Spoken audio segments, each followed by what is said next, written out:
Hello student, आज की video में हम देखेंगे कि जो आपके बिहार यूनिवर्सिटी की सारी क्लासेस हैं वो इस चैनल पे होगा आपके।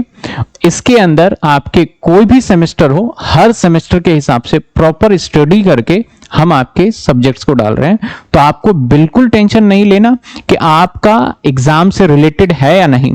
अगर किसी स्टूडेंट को, क्योंकि बिहार में बहुत सारी यूनिवर्सिटी है, किसी स्टूडेंट को लगता है कि आपके अकॉर्डिंग नहीं डल रहा है यहां, तो प्लीज आप क्या करिए, नीचे दिए गए व्हाट्सएप नंबर पे अपना जो भी पीडीएफ हो या कुछ भी शेयर करिए। डेफिनेटली हम आपके सिलेबस को उसके हिसाब से भी कस्टमाइज करेंगे।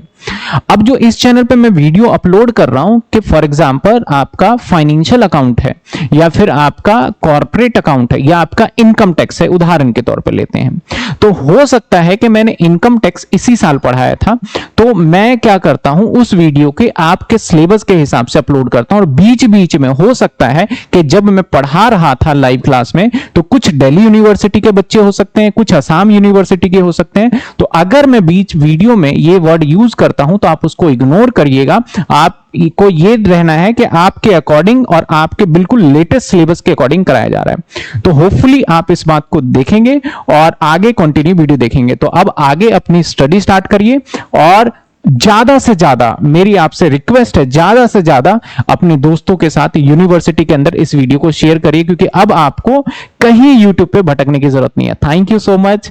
चलिए आगे कंटिन्यू क्लास करते हैं। हाँ जी स्टूडेंट, वॉइस चेक करिएगा फटाफट। वॉइस सभी स्टूडेंट को क्लियर है? Very very good evening to all of you. एक बार वॉइस फटाफट चेक कर लीजिए।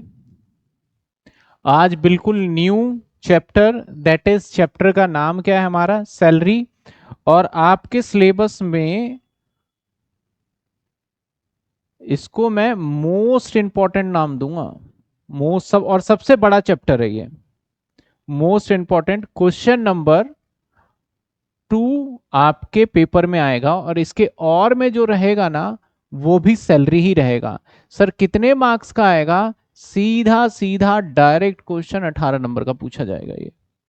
इसमें कोई चॉइस नहीं है, कोई चॉइस नहीं है। सर्कल मैनेजमेंट अकाउंट, अभी मैनेजमेंट की मैं बात करूंगा, थोड़ा सा उसमें दिक्कत आ गया है तो मैं भी बात करूंगा लास्ट में।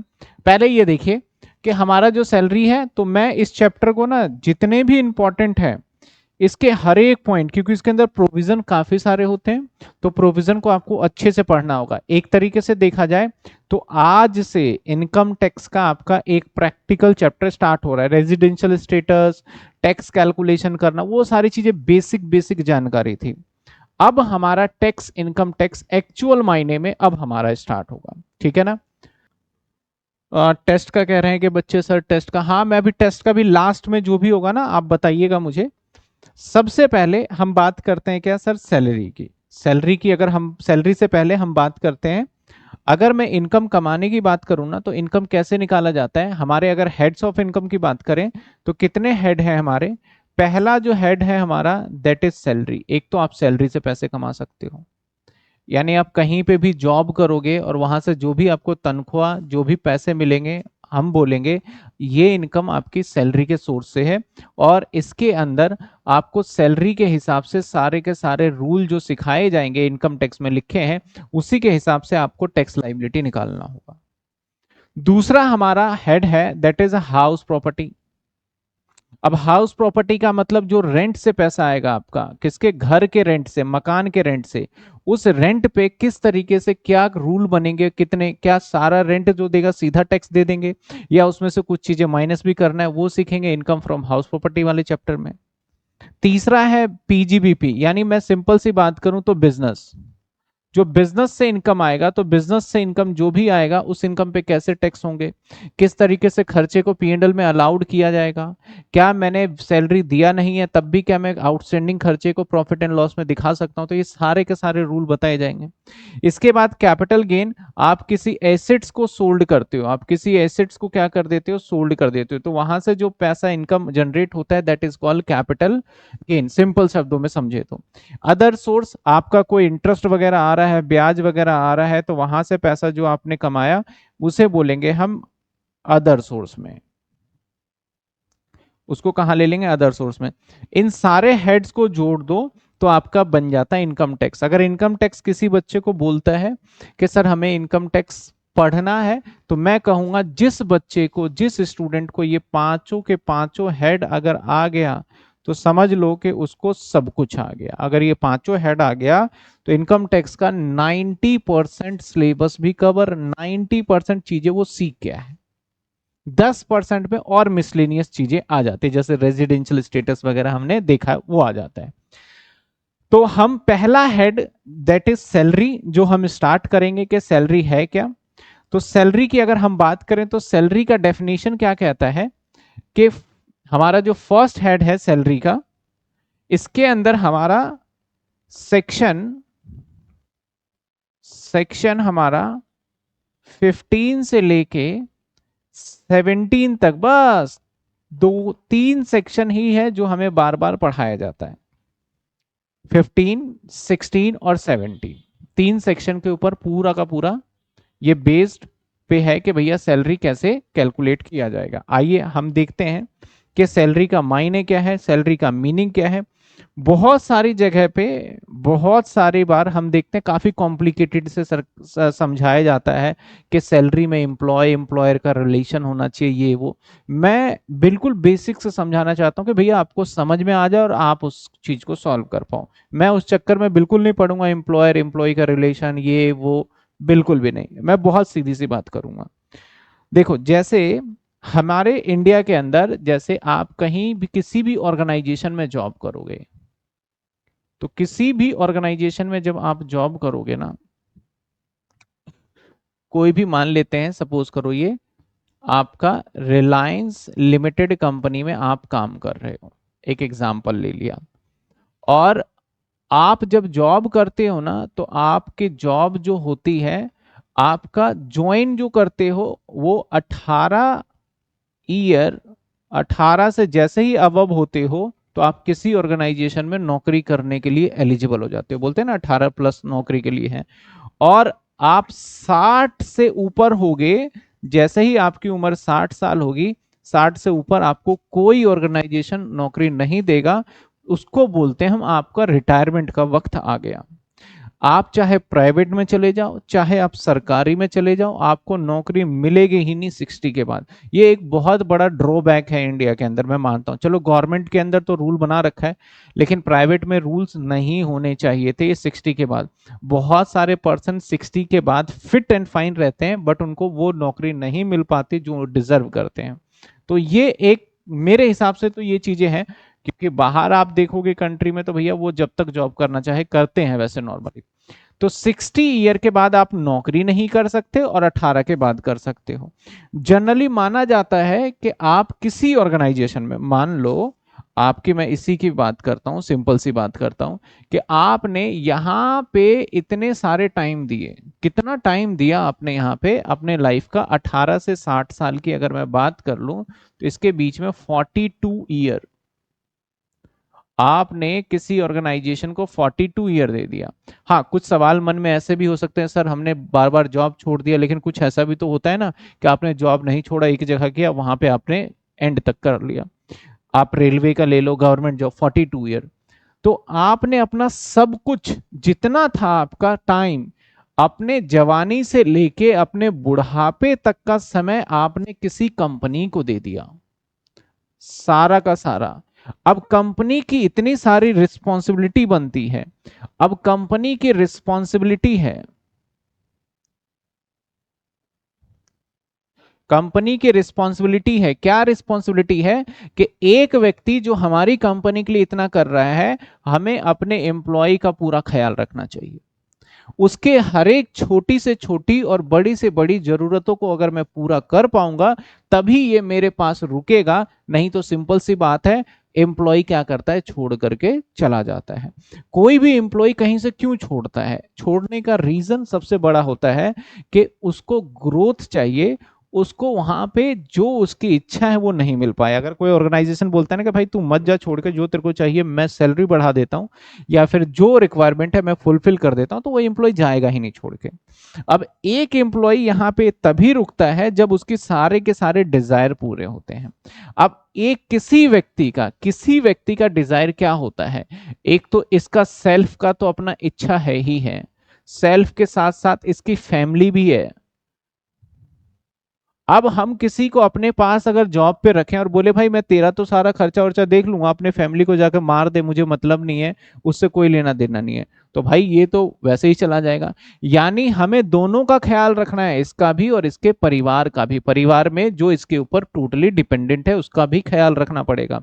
और ख्याल रखने का एक ही कारण है, या तो आप उसको कैश पैसे दे दो जिससे कि अपनी वो जरूरतों को पूरा करे, या फिर आप उसको फैसिलिटी दे दो। सर कैश का मतलब जैसे, या तो मैं बोलता हूं कि आपको मैं एक फॉर एग्जाम्पल स्कूल ओपन करके दे दिया, आप मेरी फैक्ट्री इतनी बड़ी है, अपने बच्चों को इस स्कूल में पढ़ाओ, तो मैंने क्या दे दिया? फैसिलिटी। या फिर मैं क्या करूं भैया, मैं स्कूल नहीं खोल सकता, मैंने क्या करा, ये लो अपने बच्चे को 5,000 रुपए मैं स्कूल की फीस भर दूंगा, आप इसको स्कूल में एडमिशन करा दो। आप यहाँ पे ये नहीं हो सकता कि आप बोलो सर सबसे बड़े स्कूल का तो 10,000 फीस है, भैया मैंने जितना पैसा दिया है उसमें थोड़ा आप भी मैनेज करना पड़ेगा, ये रहता है। तो मैं इसको एक तो कैश भी दे सकता हूं और दूसरा क्या दे सकता हूं? फैसिलिटी। तो सरकार कहती है कि भैया जो भी ये ऑर्गेनाइजेशन जो भी देगा आपको, ये ऑर्गेनाइजेशन क्या करता है, अपने प्रॉफिट एंड लॉस में डेबिट कर देता है, अपने प्रॉफिट एंड लॉस में डेबिट कर देता है। अगर मैंने आपको कार की फैसिलिटी दिया तो मैंने कार की फैसिलिटी यहां पे डेबिट कर दिया, अगर मैंने स्कूल की फैसिलिटी दिया तो क्योंकि इसके लिए तो एक्सपेंस है ना, तो इसके लिए जो भी एक्सपेंस होगा अपने प्रॉफिट एंड लॉस में डालेगा। गवर्नमेंट कहती है जो इसके लिए खर्चा है वो तुम्हारे लिए पता है क्या है? तुम्हारे लिए तो इनकम है। और क्योंकि तुम यहां पे एक जॉब करते हो, तुम्हारा ये एम्प्लॉयर है, तुम्हारा ये जॉब करते हो, तो जो तुम्हें देगा, ये व्यक्ति जो कुछ भी तुम्हें देगा, हम मान लेंगे ये इनकम तुम्हारी जनरेट हो रही है कहां से? सैलरी से। बड़ी सिंपल सी और बेसिक सी बात है। जो कुछ भी ये देगा हम मान लेंगे तुम्हारी ये इनकम क्या है? सैलरी से। अब ये क्या क्या देता है पहले मैं उसके बारे में थोड़ा सा बता दूं। देखो सबसे पहले तो ये देता है आपके बेसिक नीड्स को पूरी करने के लिए, जिसको बोलते हैं बेसिक सैलरी। फिर टाइम टू टाइम महंगाई बढ़ जाता है, तो महंगाई जब बढ़ जाता है तो दिया जाता है भैया डियरनेस अलाउंसेस। क्या दिया जाता है? अब बेसिक, अब सैलरी बड़ा ही कम होता है। आप कभी भी देखना, कभी गवर्नमेंट जॉब वगैरह में देखना, तो वहां पे सैलरी स्लिप में बेसिक पे होता है। आपने देखा होगा कि कितनी सैलरी है, तो बेसिक पे इतना है, ग्रेड ए पे इतने सैलरी लगा है। तो मान लेते हैं, सपोज करो इसका बेसिक पे सपोज करो 10,000 रुपए है। अब बहुत बड़े पोस्ट पे रहता है तो उसका बेसिक पे 10,000 होता है। अब डीए, मैंने बोला भैया डीए जितना सैलरी है उतना मैं डीए दूंगा, तो देखो इसकी सैलरी कितनी हो गई? सीधी सीधी 10,000 ये। और डीए क्या होता है? Dearness allowances. डियरनेस अलाउंसेस क्या होता है? हम आपकी बेसिक सैलरी तो नहीं बढ़ाएंगे, जैसे जैसे महंगाई बढ़ेगा हम आपको एक्स्ट्रा पैसे दे देंगे। बोलते हैं ना कि सर बहुत टाइम हो गया काम करते करते, महंगाई बढ़ गई है और खर्चे का गुजारा नहीं हो रहा, तो थोड़ी सैलरी बढ़ा दो। तो वो सैलरी में पता है कौन सा कंपोनेंट, सैलरी में बड़े सारे कंपोनेंट्स होते हैं, उसमें से ये वाला कंपोनेंट वो इंक्रीज कर देता है। इसके बाद ये बोलता है कि चलो मैं एक काम करता हूं, तुम्हारे बच्चे के लिए पढ़ाने के लिए पैसे दे देता हूं। तो मैं यहां पे बोलूंगा आपने चिल्ड्रन के लिए पैसा दिया, मान लेते हैं 5,000 रुपए, तो ये भी आपके सैलरी का ही हिस्सा माना जाएगा क्योंकि एम्प्लॉयर आपको दे रहा है। बिल्कुल बिल्कुल देती है कंपनी। सैलरी स्लिप में देखोगे ना, तो आप देखना क्या क्या चीजें। अब एम्प्लॉयर बोलता है सर घर से आने जाने में बड़ी तकलीफ होती है, मैं अगर आप दोगे फैसिलिटी तो काम करूंगा, नहीं तो मैं छोड़ दूंगा फिर। क्योंकि बहुत सारे दिल्ली जो रहते हैं वो गुड़गांव जाते हैं, तो सुना होगा आपकी कैब की फैसिलिटी देती है कंपनी, तो कार वगैरह की, यानी आपका जो कन्वेंस देती है, मान लेते हैं कैब की फैसिलिटी, तो आपको पैसे नहीं दिया, आप तो सुबह गए बैठे और चले गए, लेकिन कंपनी का तो खर्चा है। तो कंपनी का खर्चा है, मान लेते हैं कि आपके ऊपर 2,000 महीने का खर्च कर रही है, तो वो भी आपका सैलरी का पार्ट माना जाएगा। हम सैलरी कैलकुलेट कर रहे हैं इनकम टैक्स निकालने के लिए, ना कि आपको कितने जेब में जाएंगे, उससे कोई मतलब नहीं है। हम किससे सीख रहे हैं, मतलब इनकम टैक्स निकालने के लिए। इसके बाद आपने बोला सर मैं बीमार पड़ जाता हूं तो हॉस्पिटल का इलाज का पैसा आपको ही देना पड़ेगा। तो मैंने बोला चलो आपको मेडिकल फैसिलिटी भी दे देते हैं, मेडिकल फैसिलिटी भी दे देते हैं, मान लेते हैं कि 3,000 रुपये महीने का दे देते हैं, समझते जाना आप, ठीक है ना। फिर एम्प्लॉय बोलता है क्या अपने एम्प्लॉयर को कि सर मेरे बच्चे का ना दूर पड़ जाता है, मैं सोच रहा हूँ कि गुड़गांव में ही रह लूँ, या फिर मुझे आप ट्रांसफर दे रहे हो। सपोज करो मैं ट्रांसफर, कई बार एम्प्लॉय के ट्रांसफर देते हैं कि सपोज करो मैं आपको ट्रांसफर दे रहा हूँ तो बच्चे का क्या करूंगा बताओ, बच्चे को वहां ले जाऊंगा स्कूल में। तो बोला कोई बात नहीं, तुम अपने बच्चे को यहीं छोड़ दो, अगर इतना बड़ा है हॉस्टल में डाल दो, उसका खर्चा मैं दे दूंगा। तो आपको क्या दे दिया, कौन सा खर्चा दे दिया उसने, हॉस्टल एक्सपेंडिचर दे दिया, मान लेते हैं 4,000 रुपए खर्चा दे दिया। आप समझते जाना, ठीक है।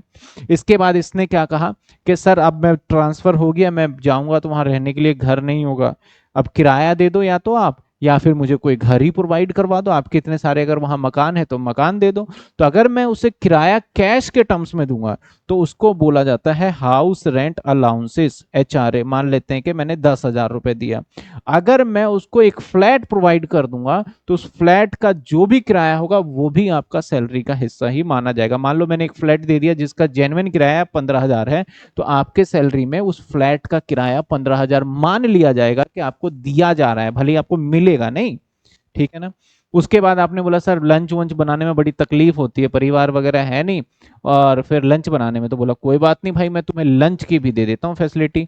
तो लंच के लिए मैं तुम्हें 4,000 रुपए मैं दूंगा। दो तरीके से लंच हो सकते हैं, या तो 4,000 महीना ले लो, या फिर मैं लंच के लिए फैक्ट्री के अंदर ही मैं एक ऐसा कैंटीन बना देता हूं जहां पे आप लंच कर लेना। तो भाई कंपनी का तो कैंटीन पे खर्चा हो ही रहा है ना। तो आपने पिछले सेमेस्टर में पढ़ा था कि कैसे हम ओवरहेड को डिस्ट्रीब्यूट करते हैं, तो ऐसे एम्प्लॉय के ऊपर खर्चा हो गया। इसके साथ साथ और क्या हो सकता है, हो सकता है साथ के साथ कि जब कभी आप किसी एम्प्लॉय को एक स्टेट से दूसरे स्टेट भेजते हो ना, तो वहां पे हो सकता है कि या तो मैं अपर स्टेट पे भेज रहा हूं, मान लेते हैं कि यूपी से कोई मुंबई गया तो वो बड़े स्टेट में चला गया, और मान ले सकते हैं कि कोई मुंबई से यूपी आ गया तो वो थोड़ा सा डाउनग्रेड में हो गया। तो ऐसे सिचुएशन में उस केस में अगर कोई यहां से वहां जाता है तो सिटी कंपनसेटरी अलाउंसेस भी हम देते हैं। तो city compensatory allowances, city compensatory allowances CCA, मान लेते हैं 2,000 रुपए मैंने ये दे दिया। इसके बाद ये कहता है कि सर हम सारी चीजें तो ठीक है, आप सारी फैसिलिटी दे रहे हो, अब मुझे क्या देना है, सारी चीजें देने के बाद और जितनी भी इच्छा होती है ना उसकी सब पूरा करना होता है भाई, सब कुछ पूरा करना होता है। अगर ये बोले कि भाई अब ऐसा करो मेरे को लैपटॉप भी चाहिए, लैपटॉप मुझे दो क्योंकि मेरे लड़के वगैरह लैपटॉप पढ़ रहे हैं, लैपटॉप से काम चाहिए, तो मुझे लैपटॉप भी खरीद के देना पड़ेगा।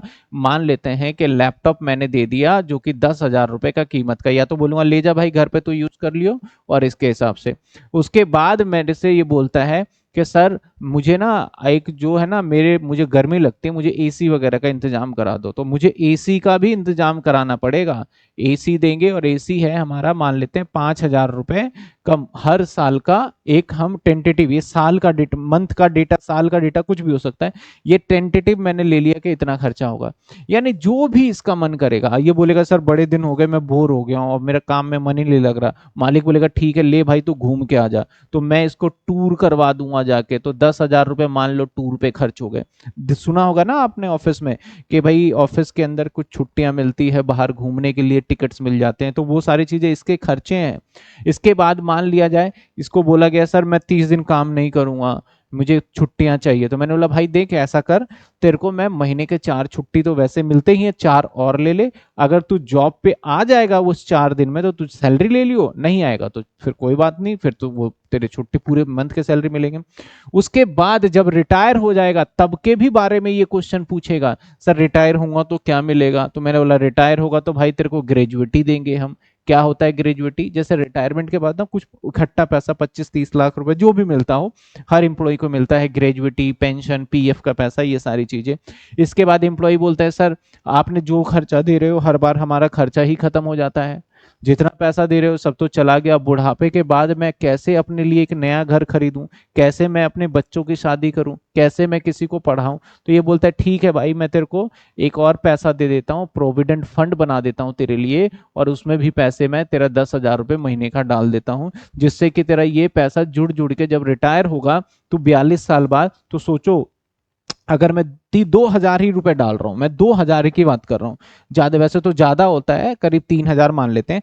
3,000 एक साल में कितने हो गए? 36,000। और आप कितने काम करोगे? 42, तो कितने हो गए भाई? 15,12,000। इस पे कंपाउंडेड इंटरेस्ट सोच सकते हो, करीब 30-35 लाख रुपए आपको मिल जाता है, ये कंपाउंड करके ज्यादा मिलता है। 42 साल पैसे डबल कितने में होते हैं, तो वो मिल जाएगा। तो इस तरीके से इतनी सारी चीजें एम्प्लॉय को दी जाती है।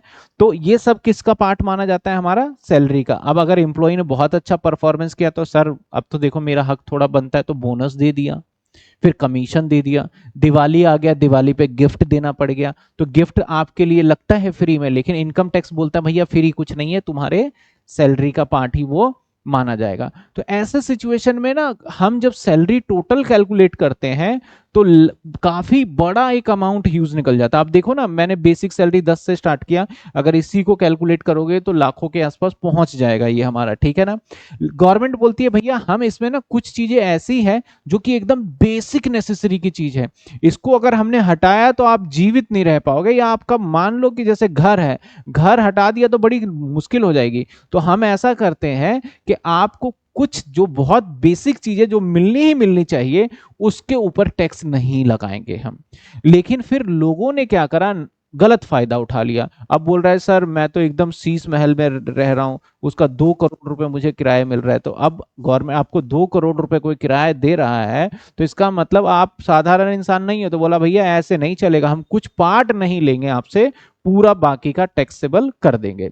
तो ओवरऑल मैं बताऊं तो एक जो एम्प्लॉयर होता है ना, वो एम्प्लॉयर अपने एम्प्लॉय का पूरा ख्याल रखता है, उसके जिस दिन नौकरी करेगा वहां से लेके और जब तक वो जीवित रहेगा तब तक उसको ख्याल रखना पड़ेगा, क्योंकि इसने अपने पूरे जीवन इसी के सामने दे दिया है।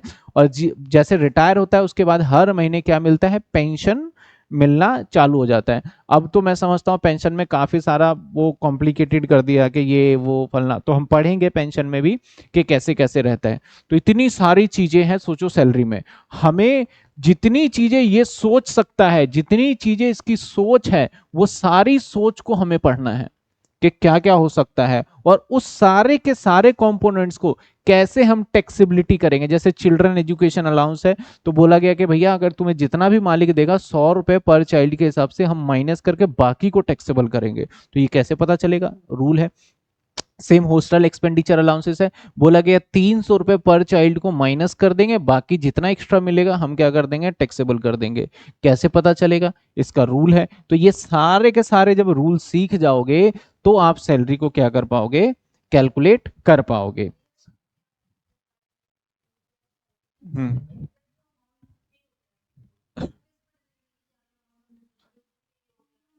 उसको सैलरी, अब मैंने कहा ना कि आपको कितना मिल रहा है इससे मुझे कोई लेना देना नहीं है। मैं यहाँ पे निकाल रहा हूं कि आपके कितने टैक्सेबल, सरकार की नजरों में कितने पे टैक्स लिया जाना चाहिए वो सीखेंगे।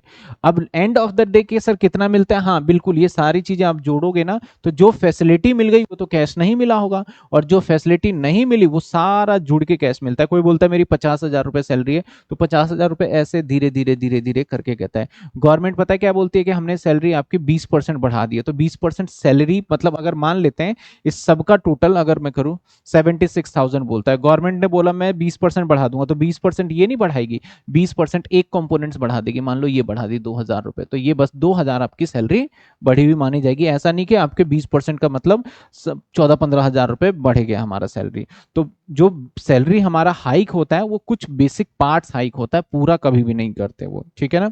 तो अगर हम आगे देखें तो कुछ हम सैलरी कैलकुलेशन की बात करें तो कुछ इस तरीके से हम कैलकुलेशन करेंगे। मैंने थोड़ा आ नहीं पाया तो उसके हिसाब से मैंने किया। कैसे करेंगे हम? जैसे मैं एक छोटा सा एग्जांपल भी लेता जाता हूं और आप टोटल कर लोगे।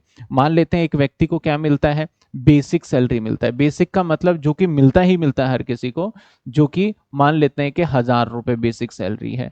फिर मान लेते हैं एचआरए, बिल्कुल एकदम मैं ऐसा एम्प्लॉय कंसिडर कर रहा हूं जो कि एकदम सबसे लो ग्रेड पे है। हाउस रेंट अलाउंसेस, रहने के लिए घर मिल गया, मान लेते हैं 500 रुपये मिल गया। मान लेते हैं कमीशन मिल जाता है उसको, 1,000 रुपये कमीशन मिल गया।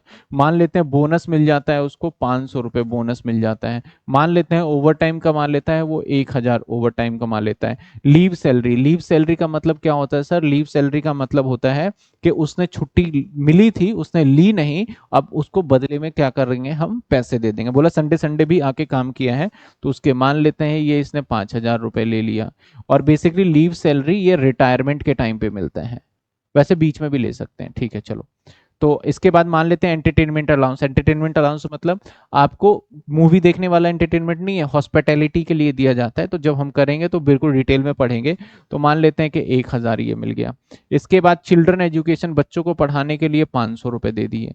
इसके बाद भैया लंच करने के लिए मैंने 200 रुपये दे दिए, ये महीने का निकाल रहा हूं मैं। हॉस्टल एक्सपेंडिचर मैंने 1,000 दे दिया आपके बच्चे का। इसके बाद परकिजिट्स लिखा है, ये देख रहे हो, वैल्यू बेनिफिट। परकिजिट्स का मतलब होता है कि हम आपको ना पैसे नहीं देंगे, हम आपको वो चीज दे देंगे जो आपको चाहिए। आप बोलते हो सर आने जाने में दिक्कत है, कैब मैं करवा दूंगा, कैब के पैसे मैं दूंगा। आप बोलते हो सर इंटरनेट की दिक्कत है, इंटरनेट लगवा दूंगा, बिल मैं पे करूंगा, आपको कुछ भी नहीं मिलेगा। यानी आपके हैंड में पैसे नहीं आएंगे, लेकिन जो चाहिए वो आपको मिल जाएगा। तो उसको हम इनकम टैक्स में क्या बोलेंगे? परकिजिट्स बोलेंगे। क्या बोलेंगे हम?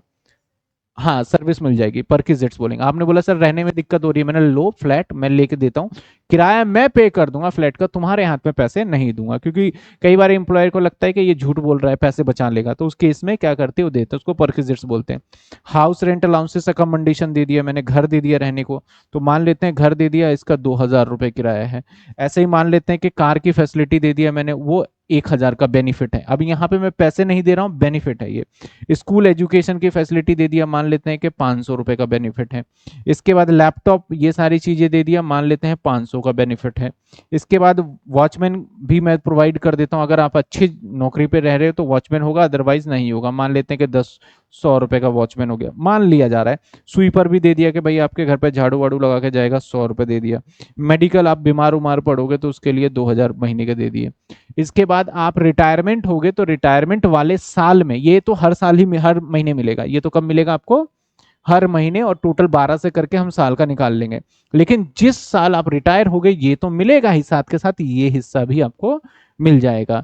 क्या मिलेगा आपको? ग्रेजुएटी मिल जाएगा। मान लेते हैं कि आपको 50,000 रुपये मिल गया ग्रेजुएटी।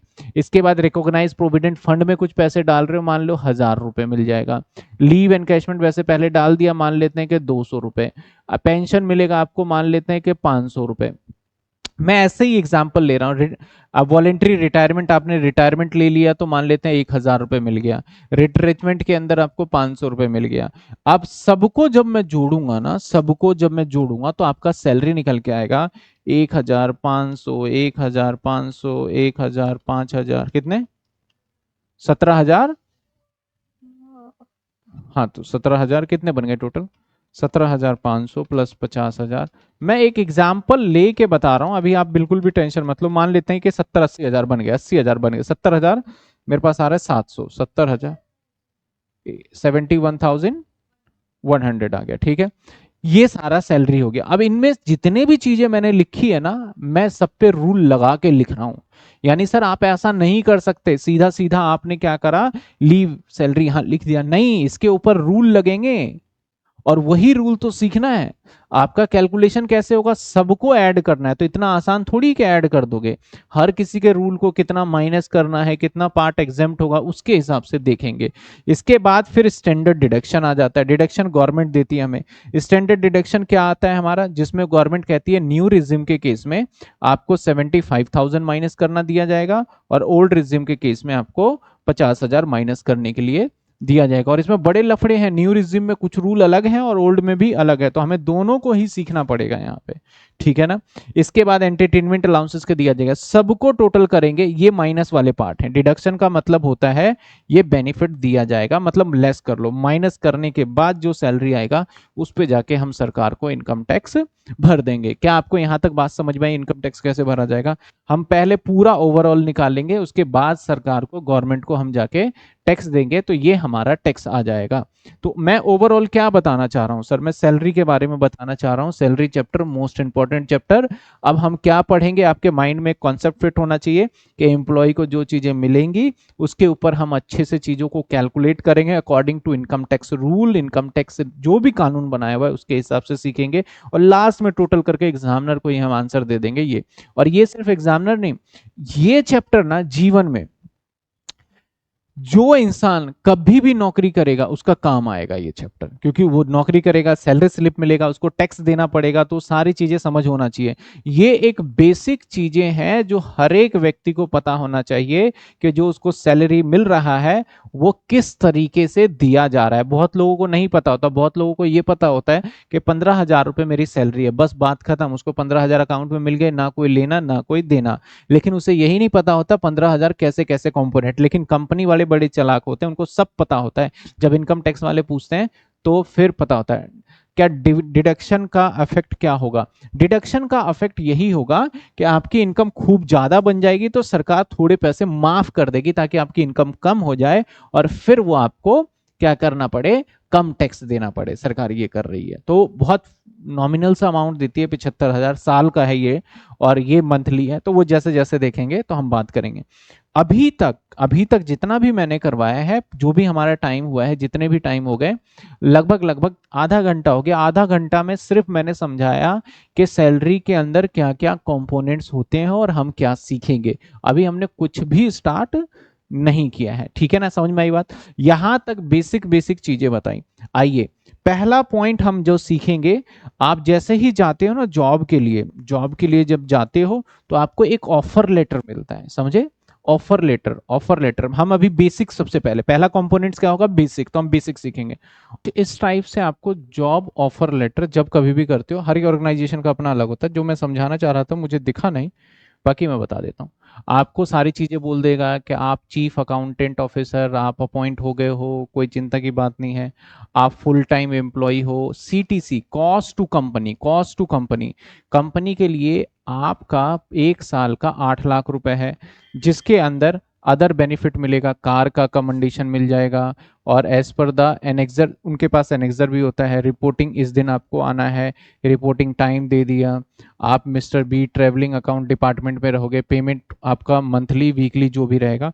इसके साथ साथ आपका लिखा जाएगा, जैसे कि आपको बोला गया है कि आपका, कई बार लिख के देते हैं कि आपका बेसिक पे जो होगा, बेसिक होगा आपका 25,000 रुपए, बेसिक सपोज करो 25,000, हाइफन लगाएगा उसके आगे 2,000, और उसके बाद लिखेगा वो मान लेते हैं कि 28,000, 28, या फिर हम कर देते हैं 35,000, फिर हाइफन लगाएगा 3,000, फिर हमने कर दिया इसके आगे मान लेते हैं 9, तो 49,000।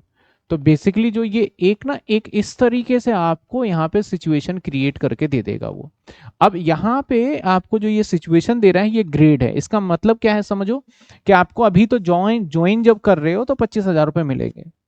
अब जैसे ही आपका 1 साल कंप्लीट होगा तो आपकी सैलरी बढ़ेगी, तो 1 साल बाद आपकी 2,000 बढ़ेगी आपकी, ठीक है। फिर से जैसे जैसे आप आगे जाओगे हर साल 2-2 हजार बढ़ेगी। जैसे बढ़ के आपकी सैलरी 35,000 हो जाएगी तो उसके बाद आपकी बढ़ने लगेगी कितनी, 3,000 साल की बढ़ने लगेगी। साल की मतलब हर महीने की सैलरी में बढ़ेगी, लेकिन इंक्रीमेंट लगेगा कब, आपको जब ये टारगेट आप अचीव कर लोगे। इसके बाद ही, जैसे मैंने इसके बाद कर दिया 5,000, तो जैसे ही आपका 59,000 आपकी सैलरी होगा तो अगले साल आपकी सैलरी पता है कितनी हो जाएगी, 5,000 बढ़ जाएगी। उससे अगले साल फिर से 5,000 बढ़ जाएगी। तो इस टाइप के जो सिचुएशन होते हैं इसको क्या बोलते हैं हम, ग्रेड सैलरी। हम प्रैक्टिकल क्वेश्चंस भी करेंगे, फिर आराम से आपको समझ में आ जाएगा। पहले तो मैं आपको समझाना चाह रहा था ग्रेड सैलरी। तो क्या कहते हैं कि मैंने क्या बताया आपको कि भैया क्या क्या कंपोनेंट्स होते हैं। इस कंपोनेंट्स को अगर हम बेसिक की बात करें तो बेसिक के अंदर हम 2 चीजें सीखते हैं। क्या चीजें सीखते हैं, बेसिक और एक ड्यू बेसिस, ड्यू सैलरी। कई बार होता है आपने देखा होगा तनख्वाह ना मंथ के एकदम एंड में आ जाती है 30 तारीख को, और कई बार होता है 1 से लेके 10 तारीख तक आती है, अगले महीने के चले जाता है। तो उसमें कैसे कैसे कैलकुलेट होगा, तो पहला पार्ट हम सीखेंगे दैट इज ग्रेड सैलरी। चलिए ग्रेड्स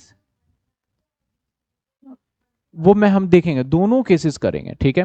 अब हम देखते हैं सर ग्रेड क्या होता है। यहां पे सवाल क्या कहता है कि एक्स ने ज्वाइन किया और 12,000 रुपए से वो स्टार्ट करता है, और ज्वाइन पता है किस दिन करता है, वो इस दिन करता है। अब 12,000 से स्टार्ट करता है, हर महीने हर साल कितने की इंक्रीमेंट लगेगी, 300 की। तब तक 300 बढ़ता रहेगा जब तक इसका 13,800 हो जाता है, फिर इसका बढ़ने लगेगा कितना, 400। तो इसका सैलरी कितना हो जाएगा, 17,800 तक जाएगा। कहता है कि इसकी बेसिक सैलरी निकालिए आप कब का, 2025-26। ओके ठीक है। ज्वाइनिंग डेट कब था इसका, अब देखिए grade salary, grade salary, grade salary. अगर ज्वाइनिंग डेट की बात करें तो ज्वाइनिंग डेट क्या था इसका, 1/6/2000। अब बताओ इसका एक साल कब कंप्लीट हो जाएगा, 1/6/2013 से लेके एक साल कब कंप्लीट हो जाएगा, 31/5/2014। ऐसे ही होगा ना, क्योंकि एम्प्लॉय तो अपने एक साल बाद बढ़ने की उम्मीद करेगा, उसको फाइनेंशियल ईयर से क्या लेना देना है। तो यहाँ पे वो तभी उसकी सैलरी बढ़ने वाली है जब एक साल क्या होंगे, कंप्लीट हो जाएंगे। तो नाउ अगर हम यहाँ पे देखें तो उसकी सैलरी जो इस साल मिला होगा उसे, उसको मात्र 12,000 मिला होगा। जैसे ही वो आएगा 1/6/2014 और से लेके 31/5 जाएगा ये, क्योंकि अगर एक साल काउंट करना है, एक साल बाद 2015 में जैसे पहुंचेगा तो अब 12,000 नहीं मिलेगा, उसके बाद तो उसकी 300 रुपए बढ़ गई होगी, तो कितनी होगी, 12,300। अब इसके बाद जैसे ही ये जाएगा 1/6/2015 से लेके 31/5/2016, तो अब सैलरी फिर 300 बढ़ेगी तो 12,600 हो जाएगा। जैसे ही जाएगा 1/6/2015 से लेके 31/5/2000, अच्छा 16 से लेके 31/5/2017, तो फिर से सैलरी 6,000 बढ़ जाएगा, तो क्या हो जाएगा, 12,900 हो गया। उसने कहा जैसे ही आपका 12,900, अच्छा 13,800 है वो।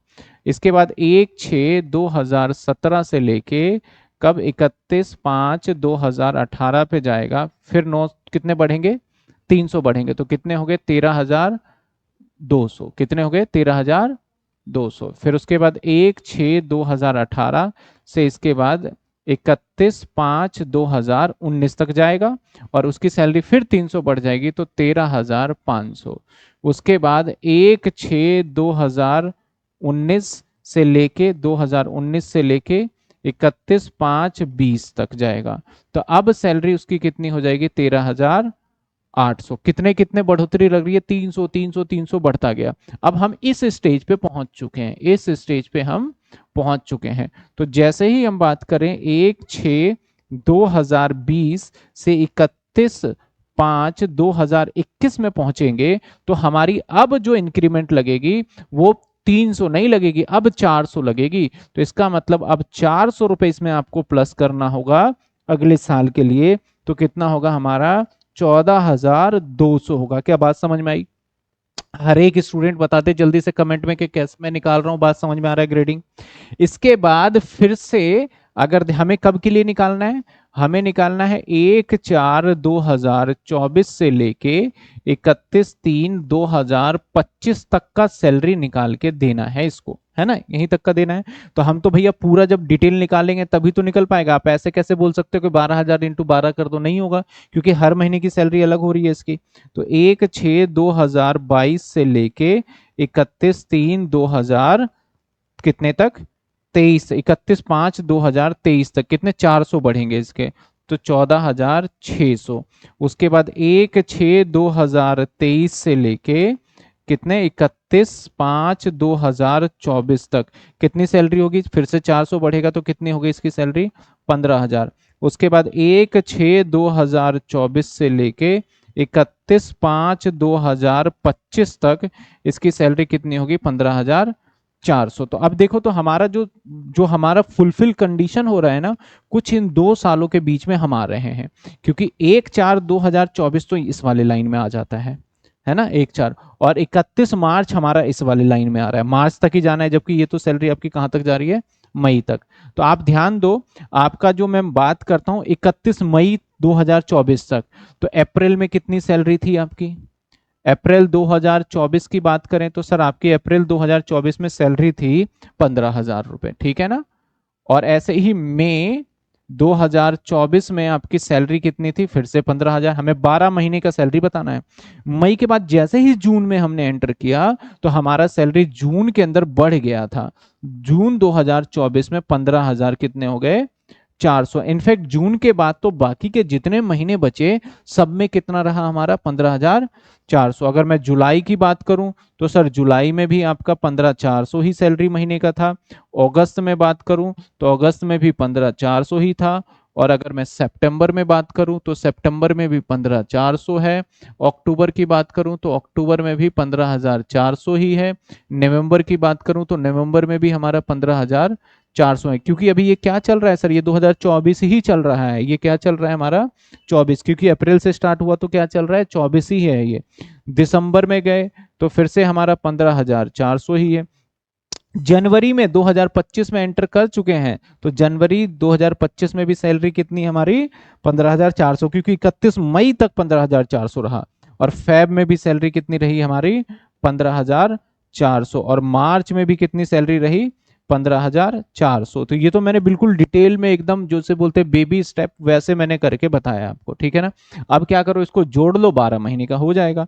15,000 इंटू में 2, 30,000, और 15,400 इंटू में 10 प्लस में 30,000। तो इन सभी का टोटल जो मैं है यहाँ कर देता हूँ, 1,84,000 रुपए आपकी सैलरी आ गई पूरे साल की। तो बेसिक सैलरी आपकी एक साल की बनती है कितनी, 1,84,000। सर इसको हमें इतना डिटेल में करना है, नहीं भाई इतना डिटेल में जाने की जरूरत नहीं है। आपको सिंपल लॉजिक पता चल गया था तो मैं करता भैया 15,000 तो मिलेगा इसको अप्रैल और मई, बस 2 ही महीने। और बाकी के महीने इसको मिलेंगे 15,400 इंटू में 10। तो ये हो जाता 154, और ये हो जाता हमारा 30, तो ये हो जाता 184। ये जो मैंने डिटेल में किया सिर्फ और सिर्फ आपको समझाने के लिए किया। क्या समझ में आया, ग्रेड क्या है हमारा। एक बच्चा कह रहा है सर आपने मिस कर दिया 2021। अच्छा, 19 के बाद 20, 20 से 21। ओहो, यहाँ 21-22 होता ना, 21-22 होता, मिस कर दिया भाई, मिस कर दिया। ये क्या होगा, 21 और 22, और ये क्या होगा, 22 और 23। ये क्या होगा, 23 और एक साल और आगे जाना होगा। तो 1/6/2024 से लेके 31/3/2025। एनीवेज आपको पता तो चला ना। तो ऐसे सिचुएशन में ये वाला जो मैंने कैलकुलेशन लगाया है ये थोड़ी सी गड़बड़ हो गई। अभी बता देते हैं क्या आएगा, क्योंकि एक साल हमें आगे जाना था। तो हमारे यहाँ पे रहेगा 15,400, और यहाँ रहेगा 15,400, और यहाँ पे क्या आ जाएगा, 15,800। कितने हो जाएंगे, 15,800, 15,800। अब एक सवाल आता है माइंड में, सर ये 17,800 के बाद क्या होगा। मैं बोलूंगा कि इसके बाद इसका पोस्ट को इंक्रीमेंट किया जाएगा कि भाई तुम अब सीनियर बन जाओ, अब इससे ज्यादा सैलरी तुम्हारी बेसिक नहीं बढ़ेगी, सीनियर बन जाओ, फिर तुम्हें दोबारा ग्रेड दिया जाएगा। तो ये आ जाएगा 15,800, 15,800, और 15,800, और 15,800, 15,800, और 15,800, और 15,800, 15,800। तो इसके हिसाब से कैलकुलेशन यहाँ पे क्या निकालोगे सर, अरे शिट, इसके हिसाब से क्या कैलकुलेशन निकालोगे आप।